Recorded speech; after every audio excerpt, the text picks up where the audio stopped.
आपली शक्ती उभी राहिली पाहिजे, त्र्यंबक नानाच्या पाठीमागे आपली शक्ती उभी राहिली पाहिजे.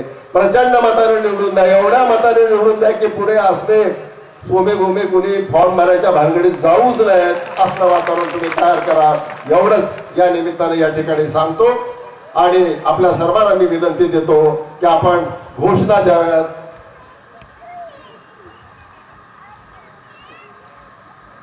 भिसे नाना एवढ्यासाठी इथं आले नाहीत कारण त्यांचा तो बालेकिल्ला आहे. निवडीच्या सभेत अमित भैया बरोबर असल्यामुळं त्यांना आम्ही म्हटलं की आम्ही तुमच्या भागात जाऊन सभा घेतो, तुम्हाला याची गरज नाही आणि म्हणून त्या दृष्टिकोनातून होईल. एक चिठ्ठी आली होती, सोयाबीनची चिंता आहे काही लोकांना, काळजी करू नका, बँक समर्थ आहे, विमा अनेकांनी उतरलेला आहे. त्यामुळं दुर्दैवाने हे सगळं काही झालं असलं तरी आम्ही काँग्रेसवाले तुमच्या पाठीशी या ठिकाणी खंबीरपणे उभे आहोत. आचारसंहिता असल्यामुळे फार काही स्पष्ट बोलता येत नाही, पण जे तुमच्या मनात आहे तेच आमच्या मनात आहे, जे तुम्हाला वाटतं तेच आम्ही करू.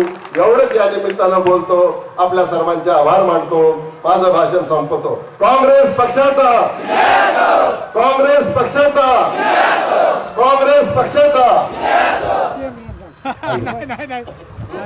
हॅलो. कार्यक्रम संपवण्यापूर्वी सन्माननीय व्यक्तींना सर्व व्यक्तींना विनंती आहे की मोजे वांगरे येथील युवा कार्यकर्ते या ठिकाणी काँग्रेस प्रवेश करणार आहेत.